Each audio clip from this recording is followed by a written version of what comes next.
Yeah. So today, I'm just gonna be talking about my takes on the upcoming bout within 3 weeks of Floyd Mayweather and Manny Pacquiao.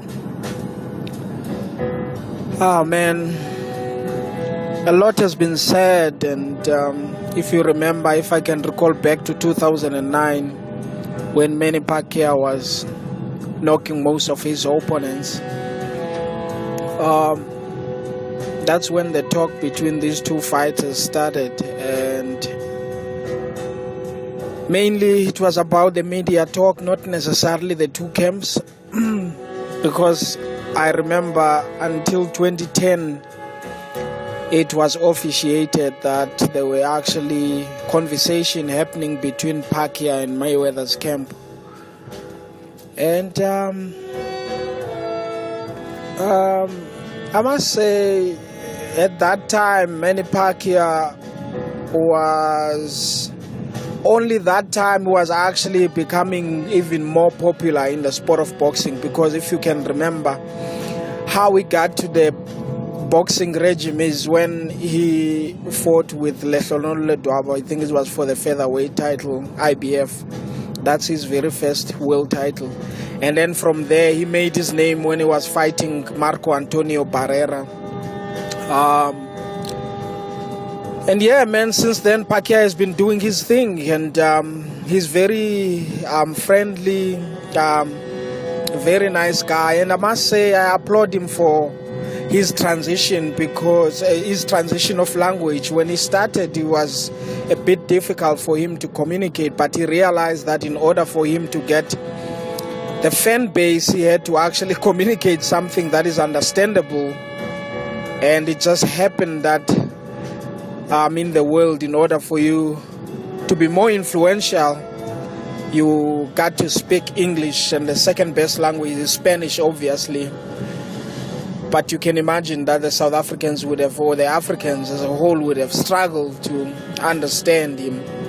But anyway, what people most what they fail to realize is the fact that when Pacquiao was actually growing in his popularity, Mayweather was already there, and he have already put the foundation in his legacy. He was known already. He was a multiple world champion. And he showed goods that you couldn't dispute that they were going to be in the sport of boxing for a very long time. I'm talking about how he was winning those fights. I mean, he was dominant throughout, and that's the thing. The reason why most people tend to sort of like get to Pacquiao's wagon easier than Mayweather is because he's been involved in such competitive fights, and he have managed to pull it. But you see, when you are as great as Mayweather, you don't even have to be in those wars in order for you to show your greatness, because his greatness has never been about being big-hearted or anything like that. He's always been about smarts, dominant against his opponents, amazing defense. So yeah, man, it's great. I'm excited about the fight. I'm not really thinking that it's going to be a very competitive fight.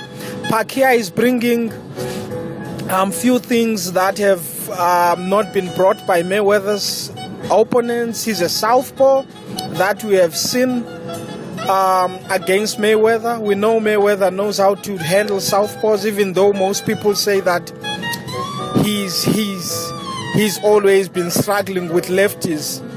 I mean, even if Zeb Judah was a orthodox, just the nature of his boxing abilities would have been a problem against Mayweather. It's not because he was southpaw, but you saw how Mayweather adjusted against him. Chop Demarcus Coley himself. Chop Demarcus Coley. People don't understand that actually it was Mayweather's very first fight to junior welterweight. He was coming from lightweight and he moved up to junior welterweight. He fought him, Chop Coley, a huge junior welterweight who is also a former world champion. Mayweather got in there, took care of him. In the midst of the fight, he managed to crack Mayweather with a left, and Mayweather seemed to be very hurt, but he weathered the storm.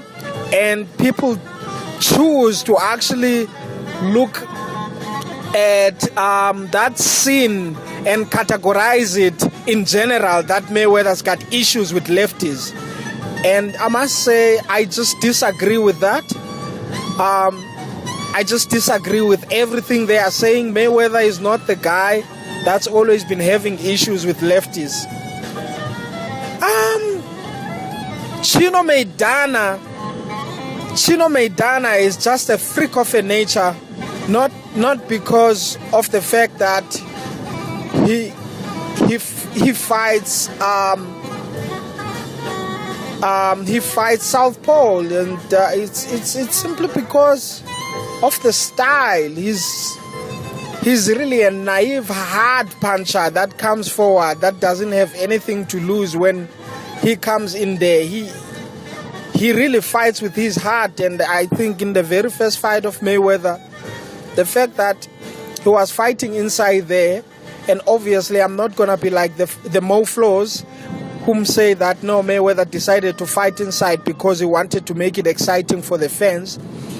Mayweather was in the pocket there because of also the mileage he has in his legs. Mayweather is not popping around in the ring with his legs like he used to do when he was young, and it's normal. And the nice thing about him, he realizes that, and that shows how matured he is, because if he was immature, he would try to force himself to bounce around, and eventually he will lose the fluid in those legs, and sooner or later in the late rounds, championship rounds, when he gets touched in the head, he'll just go down because there will be no legs. He knows his strengths, he knows his weaknesses, he understands where he is in his career.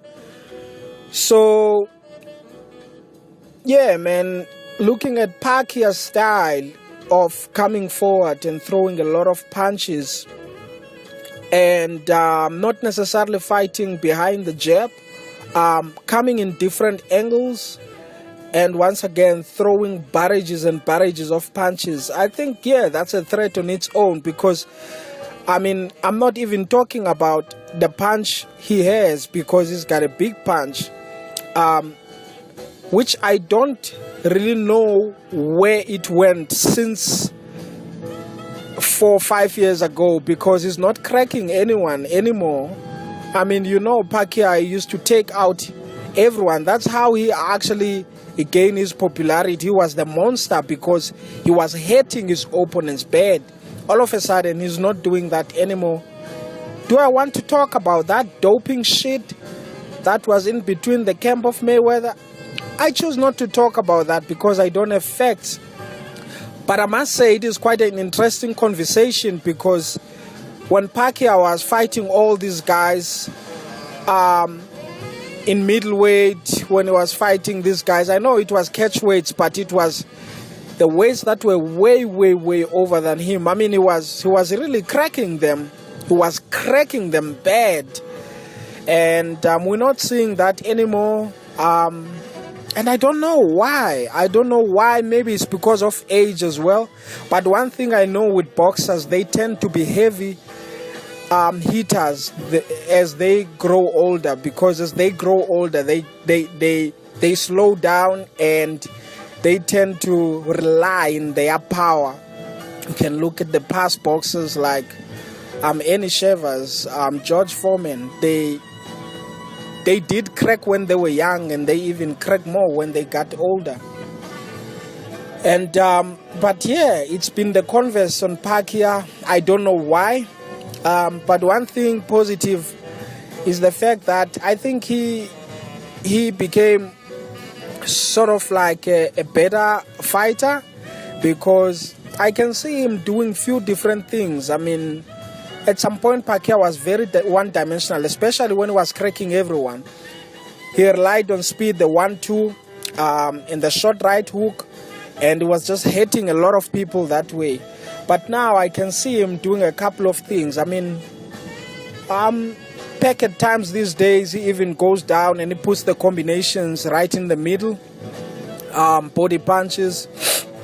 And it's great. It's great. As a fighter, you need to transist and you need to do what will make your career successful at a certain time, you know? Because you can't really do the stuff you've been doing when you were young, when you're old. It is just what it is. No matter how hard you work out, it just doesn't work that way. Anyway, back to the moral of the story. Pacquiao Mayweather. A great matchup. Mayweather is 38, Pacquiao is 36. Looking at that fight, I think Mayweather is going to be very dominant in that fight. I mean, I've always believed this. It's not because of what happened to Pacquiao against Timothy Bradley or against Juan Manuel Marquez. It's not about that.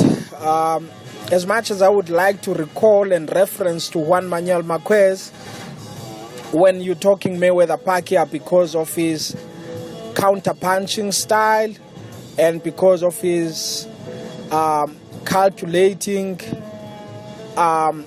basically waiting for Pacquiao to commit and throw punches afterwards. Because that's the reason why Marquez has been so successful against Pacquiao, is because he's been countering him off all the time. One thing he has not been doing, he hasn't given Pacquiao a lot of angles. He's always been there in front of him, moving lateral a little bit, but mostly he was stepping outside, and Pacquiao would launch in his punches, and Marquez will just step outside a little bit and throw few punches, and he will catch Pacquiao coming in. Until the big knockout he suffered, that's what Marquez did. He waited for Pacquiao. Pacquiao was jumping up and down, coming in, lunging in, recklessly outside, and boom, off he goes. So, Mayweather can do that, and I think Mayweather can actually do that better than Pacquiao. Than Marquez. One thing you need to bear in mind is Mayweather is not only a counter-puncher. Most counter-punchers will only be counter-punchers. I mean, you can go into the past, and if you think of great counter-punchers like Sweet Pea Panel Whitaker, he was an elusive counter-puncher, but did he possess the speed Mayweather is possessing? Absolutely no. Mayweather's got speed, and if you are timed well and you get counter-punched in speed, and say you get counter-punched with things that you're not seeing coming, then that's going to hurt you. That's going to hurt you. It's going to take you out of your game plan, especially if your game plan is to come in and throw in a lot of punches in offense, not necessarily in defense. If you're all about attacking your opponents and you get counter-punched in speed out of your side, you're going to get demotivated, because before you actually go in there and try to attack again, you're going to know that, you know what, whether you do it or not, you're going to pay the price. And the price of doing it is all about getting hit with something you're not seeing. So I can see Mayweather being really dominant in this fight. I can actually see a fight that is not competitive at all. I think Mayweather comes in there in a good game plan from his father, Mayweather Sr. And I think the game plan will be simple. Just get in there, be in good condition to be able to match Pacquiao when he's trying to monster you, and just fight smart. I think the punches that will actually win Mayweather the bout is his jab. If he can pop his jab throughout the fight all the time, because people keep on saying that Pacquiao is throwing about 100 punches per round, while Mayweather is averaging at about 40, 50. So they say that there are no ways that Pacquiao can be beaten over distance by Mayweather. But what they fail to realize is if Mayweather comes in there and neutralize Pacquiao's volumes of punches by the jab, every time he commits and throw multiple punches, throw 2 or 3 effective jabs, then Pacquiao is going to have to slow down. If he's not slowing down, he's going to be eaten by that jab throughout the fight. And you need to understand that when Mayweather is throwing 2 or 3 effective jabs and Pacquiao was trying to throw 5, 6 punches, at the end of the day, not the fact that only Mayweather is becoming more effective with his jab, but Pacquiao will be using a lot of his energy, because flurry is not going to land in any case when he eats those solid stabbing jabs into the head and down the pipe to the throat, all the way down into the stomach. And we know that Mayweather can sink the jab very well in the body, and he's been doing it throughout his career. And imagine when Pacquiao is actually jumping inside, launching the punches, all Mayweather does just goes down a little bit and he eats him alive with the jab right in the middle of his liver. I'm not even talking about the reach advantage he has, because Pacquiao is really small for Mayweather, and Mayweather knows how to use his reach because he knows how to fight outside and he knows how to utilize his jab. I don't know.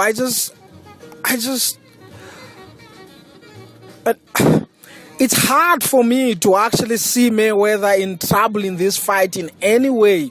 It's really hard. I've been trying to think about it. And it's really hard. I know that on paper the fight looks great, but looking at the two styles, the guy that's going to be coming in throwing barrages of punches, lunges, because that's the thing.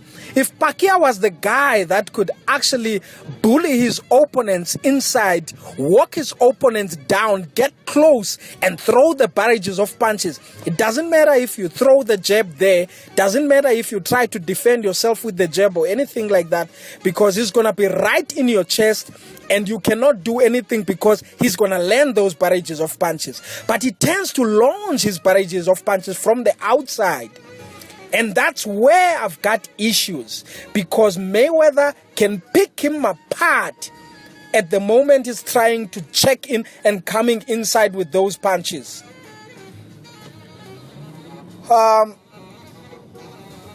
Yeah, I mean, one can argue so many ways that, I'm wrong, I'm probably wrong, this and that, I cannot deny the fact that I love boxers than brawlers. I love calculating fighters. That's the type of fan I am. I appreciate that kind of boxing, not only because it looks good, but because it's safe. Boxing is a brutal sport. And as much as I love boxing so much, but I don't like to see fighters hate after their careers. Boxing is brutal, and fighters suffer severe headaches. Some fighters can't even talk well. You actually running the risk of Parkinson's syndrome, double visions. People don't know what boxers go through after big fights. Boxers will have double visions for about 2 weeks. Have you thought about that? That's insane. And those guys, they get inside there almost naked in the square circle just to do it for us and for their families, and obviously to make money. So if there is a way to actually get inside there without getting hit, and again, that's the name of the sport, hit without being hit. That's it. And that's what Mayweather is doing, and he's been very successful in that. So yeah, man, I think it's going to be a great fight. I think actually on fight night, come May 2, most people will start to appreciate Mayweather, because as soon as they see that the levels are different between Mayweather and Pacquiao, when Mayweather takes Pacquiao to school big time, unbelievable, that's when people will realize that actually, wow, this guy is different. This guy is on his own level, because people have been cherishing Pacquiao for a while, and really people do believe that Pacquiao is the threat in Mayweather's unblemished career record. And when Mayweather gets in there and take this kid to school, people are gonna be like, wow, this guy is the truth. And I'm sure he's gonna get more appreciation come May 2. Yeah, man, the thing is, the reason why Mayweather sort of like is not the favorite of the fans out there, of the majority of the fans, is because of his lifestyle, his attitude, how he carries himself, and what he says, on the media. But I can tell you one thing, man. The life of any man is bigger than any camera from Hollywood. And what I mean by that is, the TV will always show what the directors and the coordinators of the film wants to show. I don't think that that's all he does, is to be flamboyant like that and everything. Surely there is a good thing about him, same as Pacquiao. Because if you go to 24/7 and everything like that, all those documentaries, you're going to hear that he's such a good person, he's a genuine good person. But not long ago, man, before Pacquiao get into Christian religion, I mean, you heard Jinky saying so many things, that Pacquiao was smoking. Jinky, his wife, was smoking. He was partying a lot, and he was drinking and cheating, I mean, a sin is a sin if you are a Christian. That is only if you are a Christian.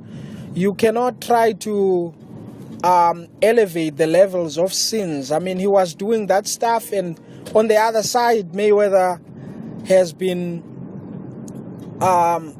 he has been caught. He was in prison, supposed for 90 days, but he served 60 days because of assaulting his girlfriend, his ex-girlfriend. But again, the man says he did not assault her. He says that the woman was under the influence of drugs, and he tried to restrain her, and that, according to the laws of the world we're living in, and specifically United States of America, it has been recalled as assault, and hence he was taken away from us. And you know what? There is one thing, though, that has been quite similar when it comes to all these guys that were great in boxing. If you think of Sugar Ray Robinson, whom I regard as the best pound for pound, TBE, in my own judgment, the best ever. He while he was really at the pinnacle of his career, he had to stop for a while because of the World War, and he was in camp as one of the sergeant, and he was fighting for the United States of America, and same as the Brown Bomber himself, Joe Louis, the guy I rate number one in the rankings of heavy hitters of all time. He had to go there, and when these guys came back from there, they're not the same. I mean, they slowed down because they were out of their boxing regime career for a while.